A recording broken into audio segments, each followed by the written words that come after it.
Y la economía también es un renglón muy sensible, por eso los sectores económicos están pendientes de todos los cambios que se puedan dar en esa relación entre Colombia y Venezuela después del operativo de este fin de semana con la captura de Nicolás Maduro. Aunque en 1990 Venezuela llegó a catalogarse como el primer socio comercial de Colombia, hoy solo tiene un 2% de participación en el total de las exportaciones. Luego de 2 años de la reapertura de la frontera con el vecino país, se exportaron más de 875 millones de dólares en 2025. Hoy, tras el anuncio del presidente de los Estados Unidos, Donald Trump, de que ese país será el que maneje Venezuela, hay un nuevo panorama. Es muy importante que exista una normalización monetaria, seguridad en la frontera y reglas claras en el proceso de comercio exterior. El comercio colombiano está a la expectativa de lo que ocurra y de las garantías para negociar. En términos comerciales, es probable que veamos un enfriamiento temporal, mientras no haya claridad sobre esa transición y sobre las condiciones previsibles para poder operar. La incertidumbre exige cautela y debida diligencia.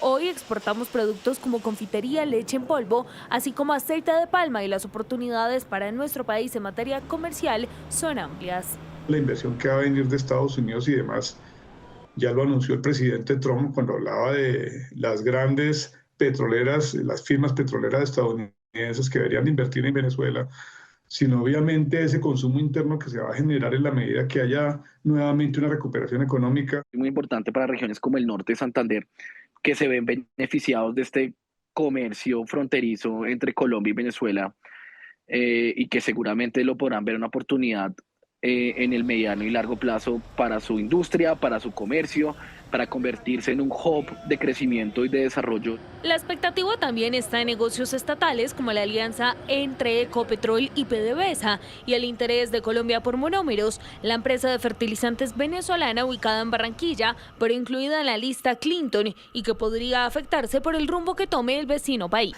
Continuamos en esta cobertura especial y vamos a hablar de un tema trascendental para Venezuela que tiene que ver con el petróleo, porque sigue siendo el recurso que genera más riqueza para Venezuela. Expertos aseguran que por el crudo del vecino país aún hay apetito para invertir y poder exportarlo.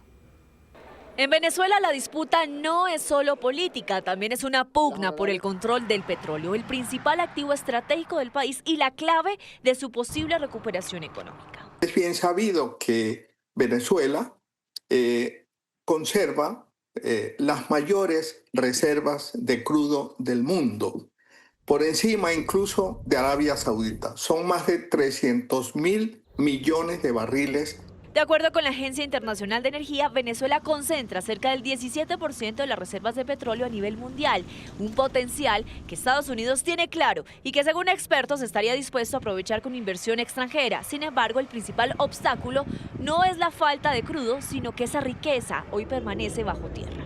Buscar la normalización de las condiciones que permitan recuperar toda la infraestructura petrolera, tanto de producción como de transporte de crudo en Venezuela, que debido a que en los últimos años una empresa quebrada como lo es PDVSA ha perdido capacidad de inversión. El problema de fondo es el deterioro de la infraestructura. Años de desinversión, sanciones, mala administración han dejado a PDVSA sin capacidad operativa ni financiera para extraer y transportar el crudo.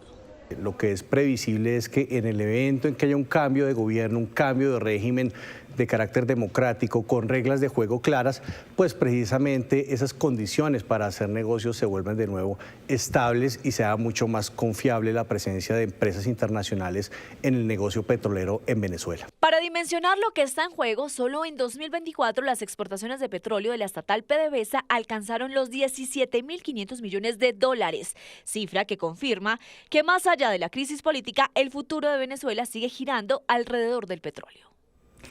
Y la Unión Europea pidió incluir a María Corina Machado y a Edmundo González en esa transición económica y democrática de Venezuela. Esta reacción se suma a la petición que ya hicieron varios países como Suecia, China y México. La Unión Europea fijó una posición clara frente a la crisis política en Venezuela. Su portavoz, Anita Hipper, destacó el papel de María Corina Machado y Edmundo González como actores clave del proceso democrático, tras unas elecciones marcadas por cuestionamientos al régimen y un respaldo mayoritario al cambio, según los resultados. Insiste en que cualquier transición democrática debe contar con la oposición que obtuvo el respaldo en las urnas.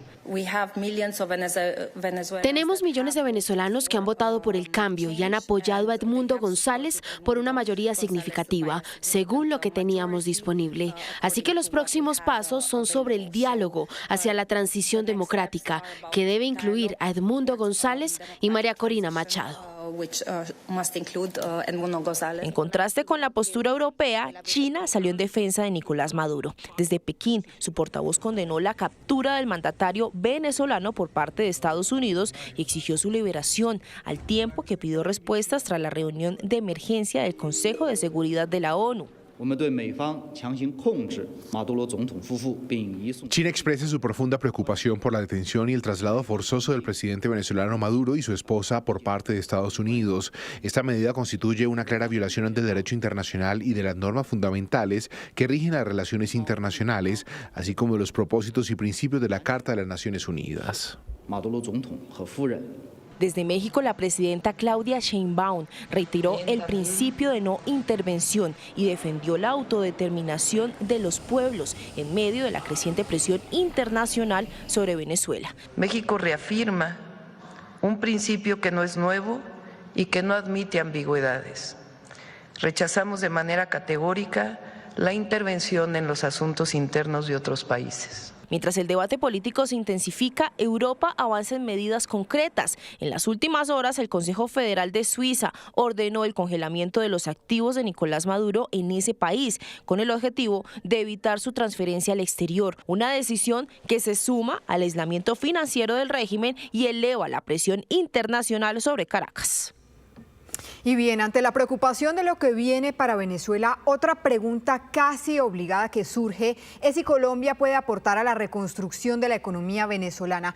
Esto se lo preguntamos a Gregorio Gandini, analista y director de Gandini Análisis. Señor Gandini, gracias por estar con nosotros en Noticias Caracol. Cuéntenos de qué manera Colombia puede aportar a esa reconstrucción. Bueno, digamos que el primer paso es entender quién va a quedar al mando de Venezuela. Creo que es la gran pregunta, porque la narrativa, digamos, desde Washington no es muy clara de con quién deberían seguir, y han hablado mucho de la vicepresidenta que acabaron de mostrar ustedes jurar como presidenta interina. Entonces, desde el punto de vista de nosotros, por supuesto, somos el camino más lógico para trasladar recursos, bienes, servicios y demás que no hayan en Venezuela. Aquí, por ejemplo, hay también una expertise importante en la industria petrolera. PDVSA ha tenido un problema y ha salido también mucha gente, como lo que uno dice, la fuga de cerebros, ¿no? La fuga de talentos, y ha salido mucha gente experta en esto. Entonces van a necesitar servicios, van a necesitar, digamos, muchas cosas de consumo, bienes y demás, que probablemente por la infraestructura podrían llegar por el lado de Colombia desde una mejor manera. ¿Cuántos años podría tardar esa transición de recuperación? Lo que se ha visto, digamos, algunas expectativas es para que por lo menos llegara por encima en este momento Venezuela produce alrededor de 830.000 barriles, para que volviera al menos a subir a 1 millón o a 1.300.000 barriles diarios. Eso sería una expectativa de que se tiene más o menos de 2 años. Esto es un ejercicio de años. Ya volver, digamos, a niveles muy por encima, ya hay que pensar en términos de 10 años o más, precisamente por 2 razones. La infraestructura está muy deteriorada, pero adicionalmente el tipo de petróleo pesado que se saca en Venezuela también requiere mucha más inversión de lo que normalmente requiere el petróleo ligero. Muy bien, ahora quiero preguntarle justamente por eso, por esa inyección de capital. ¿Cuál podría ser esa inyección que se requiere para recuperar esta industria petrolera, teniendo en cuenta lo que usted nos acaba de decir?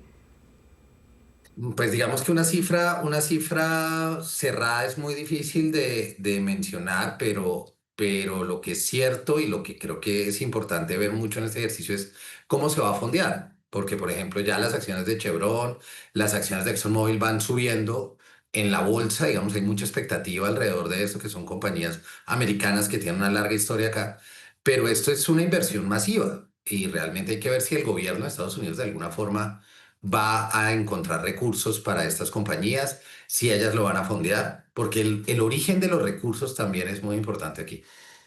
Sí, sin duda. Gregorio, extrayéndonos ya de ese mundo del petróleo, que es el primer renglón de la economía de Venezuela, ¿ve usted apetito por parte de las empresas colombianas de invertir en esa reconstrucción económica de Venezuela? Depende mucho de quién siga y de las reglas de juego que queden. Si se ve una migración hacia otro gobierno, hacia un cambio precisamente más democrático y unas reglas más claras, eso podría aumentar mucho, porque en este momento digamos que pensar en invertir, hay todo un aparato gubernamental que lleva montado 20 años que no da mucha confianza en términos de los inversionistas. Entonces también lo que pase en términos de si cambia el régimen, hay una migración o simplemente siguen con del sí y siguen derecho con el régimen de Estados Unidos, eso depende mucho de cómo se genere ese apetito precisamente por las reglas de juego. Y además, teniendo en cuenta lo que ya dijo el presidente Donald Trump, que hay grandes empresas, también estadounidenses, muy interesadas en esta inversión allí frente a lo que suceda en Venezuela. Es Gregorio Gandini, analista y director de Gandini Análisis. Muchísimas gracias por estar con nosotros en Noticias Caracol.